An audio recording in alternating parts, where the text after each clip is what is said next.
बोला तो दिखाएगा हाथी, निकली चीटी। चीटी? लगता है मामा जी की उम्र हो गई रे बाबा। ये कैसा आदमी लेके आया तू? हाँ, चीटी मामा जी क्या बोल रहे? पागल है क्या?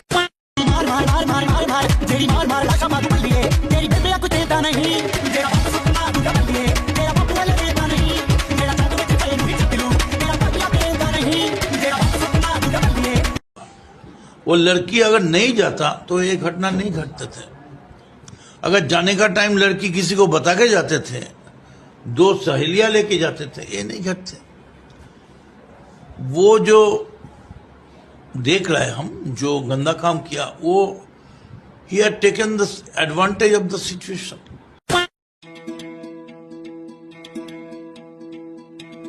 है सुना ये पूरी धरती तू चलाता है, मेरी भी सुन ले अरज मुझे घर बुलाता है। भगवान है कहाँ रे तू, है खुदा है कहाँ रे तू, है सुना तू भटके मन को राह दिखाता है, मैं भी खोला हूँ मुझे घर बुलाता है। भगवान है कहाँ रे तू, है खुदा। बंगाल में किसकी सरकार लाना चाहोगे? जो राम को घर लाए हैं उसे बंगाल में हम लाएंगे, जिसने जगन्नाथ को रोका है उस ममता को भगाएंगे।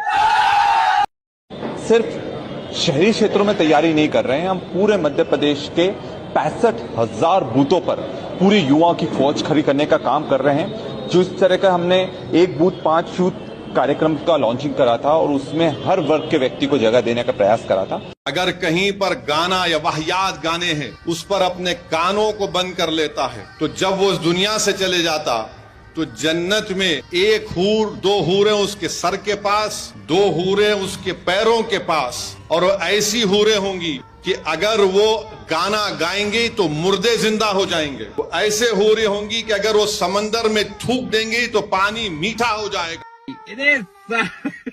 हूरे गाना गाएंगे और मुर्दे जिंदा हो जाएंगे।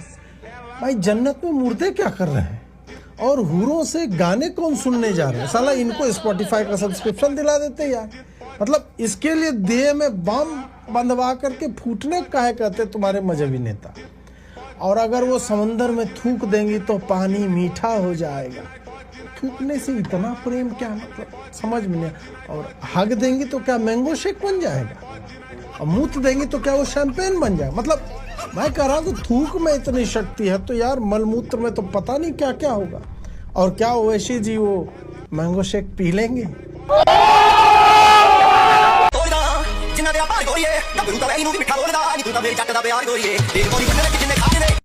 ये जो दिलजीत दोसांझ का हमने बाइकआउट किया था ना, उसका असर ऐसा हुआ कि उसे बॉर्डर 2 के मूवी से निकाल फेंक दिया।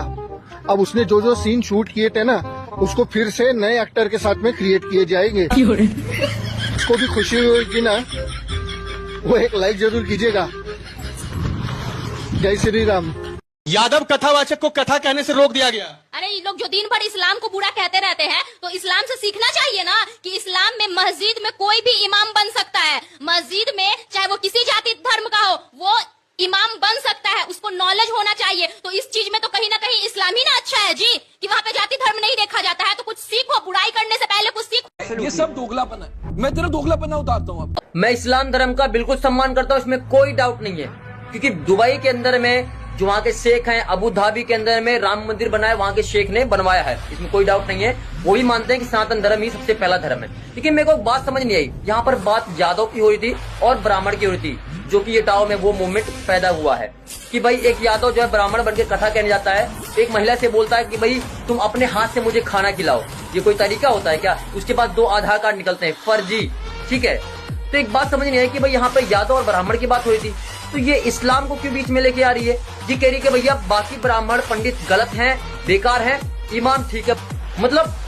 मतलब कुछ भी हो जाए, सनातन धर्म को बदनाम करना है। ये कौन सी बात हुई भाई? हैं? सनातन धर्म को बदनाम किया जा रहा है। धीरेन्द्र शास्त्री गाली देती है, ये गाली देती है रामभद्राचार्य जी को, ये जितने भी ब्राह्मण सबको गाली देगी। जय भीम, 4 कुत्ते भौंकने से जय भीम का नारा रुकेगा? तो तेरे को क्या लगता है एक भैंस के भौंकने से जय श्री राम का नारा रुकेगा? बिल्कुल भी नहीं। भाई लिख दो जय श्री राम कमेंट बॉक्स में फटाफट। पूरे दिल्ली की पुलिस लगा लेना, पूरे भारतीय जनता पार्टी के नेताओं को लगा देना। अगर दिल्ली की झुग्गियों को तोड़ोगे, प्रधानमंत्री के घर में घुस करके हम कब्जा करेंगे, इसका इंतजार रखना। इससे बगैर हम भागने वाले नहीं हैं। भले यहाँ इनकी अम्मी राशन की लाइन में खड़ी है जो भारतीय सरकार के द्वारा दिया जाता है, भले इनके 12-12, 10-10 बच्चे भारत की योजनाओं पे पलते हैं, पर बेटा और बेटी इंस्टाग्राम पे आके क्या करते हैं? फ्री फलस्तीन, ईरान जिंदाबाद, भारत माता की जय नहीं बोलेंगे क्योंकि फलस्तीन ज्यादा हमारा है ना भारत से। तो निकलो ना बहन के रेंटिंग गोला बहन की पकौड़ी कुछ दिन पहले आके इंस्टाग्राम पे रो रही थी कि इंडिया में कुछ लोग इजराइल को सिर्फ इसलिए सपोर्ट कर रहे हैं क्योंकि इजराइल वाले एक स्पेसिफिक कम्युनिटी के लोगों को मार रहा है। एक सेकंड, बलोचिस्तान वाले और अफगानिस्तान वाले गायत्री मंत्र पढ़ते हैं। हाँ, मतलब जो सऊदी के प्रिंस है और सऊदी के लोग हैं, हम उन्हें भी सपोर्ट करते हैं, पर वो क्या हनुमान चालीसा पढ़ता है? वो मुस्लिम ही है। और भाई द वे वो एक्चुअल मुस्लिम है, अरब है ना, रियल मुस्लिम है। तुम कन्वर्टेड हो। की जगह आप भारत करना चाह रहे थे, ऐसा क्यों? इसका देश का नाम क्या है? इंडिया है कि भारत है? भारत भी है और इंडिया भी भारत है। इंडिया अंग्रेजों का दिया गया नाम है। इंडिया और भारत में अंतर है। सुनिए, इंडिया एक ज्योग्राफिकल सर हिंदू नाम किसने दिया था? चलो ये बताइए, आप तो मुझसे एजुकेट हो, आपको तो ज्यादा पता है। हिंदू नाम किसने दिया था? अरबों ने। सुनिए, बताइए फिर। बृहस्पति आगम में लिखा है, हिमालय के उत्तर और समुद्र के उत्तर और हिमालय के दक्षिण में तद्देव निर्मितम देशम हिंदुस्तानम प्रचक्षते। मेरे भाई पढ़ना शुरू करो अपने देश के धर्म ग्रंथों को, तो समझ में आएगा। और अब सुनिए पूरी बात। छत्रपति शिवाजी महाराज ने अपने साम्राज्य का नाम रखा हिंदवी स्वराज्य। उनके राज कवि भूषण ने उनके लिए लिखा, राखी हिंदुवानी हिंदुवान का तिलक राखे स्मृति पुराने राखो वेद धुनि सूरी में, और शाही के सपूत शिवराज शमशीर तेरी दिल्ली दल दाब के दीवाने राखे धुनि में। मेरे भाई पढ़िए, आज की जनरेशन से मैं कहूंगा देश को पढ़ो तब समझ में आएगा। पुराण से लेकर छत्रपति शिवाजी महाराज तक ने लिखा। अरे भाई साहब, देश के संविधान को रायेश्वर मंदिर में रायगढ़ में शपथ ली थी कि हिंदू साम्राज्य स्थापित करेंगे। एक तरफ हर्षवर्धन राणे और एक तरफ दिलजीत दोसांझ।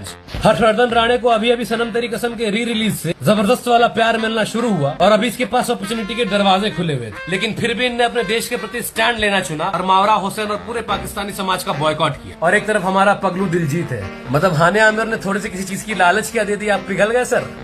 देश नहीं है आपके लिए। पाकिस्तानियों को इंटरव्यू देने लगे, पाकिस्तानियों के लिए अपने देश वालों से लड़ने लगे। हालांकि दिलजीत का ये इतिहास नया नहीं है, 2019 से लेकर अब तक एक चिट्ठे खोल सकता हूँ। इंटरेस्ट हो तो कमेंट जरूर करना, और हर्षवर्धन राणे के लिए एक बार लाल दिल जरूर भेज देना, गुलाबी मत भेजना हानिया के लिए। धन्यवाद प्रधानमंत्री जी, धन्यवाद। और सारे 140 करोड़ देशवासियों को धन्यवाद। और स्पेस से सबके लिए भारत माता की जय। राहुल गांधी कुंडली देख 2029 में तो शायद वो एज ए पीएम कैंडिडेट भी नहीं रहेंगे। मतलब और डिक्लाइन होगा? ये उनका बेस्ट टाइम चल रहा है। LOP is the best for him. Finally Pakistan ने एग्री कर लिया कि चाइना ने उसकी हेल्प करी थी इंडिया के अगेंस्ट ऑपरेशन सिंदूर के टाइम पे, जैसे सैटेलाइट इमेजेस वगैरह देना, जिससे इंडिया की मिलिट्री एक्टिविटी को वो मॉनिटर कर पाए। एंड इट इज इंपॉर्टेंट क्योंकि इंडिया ने पहले एक्यूज करा था कि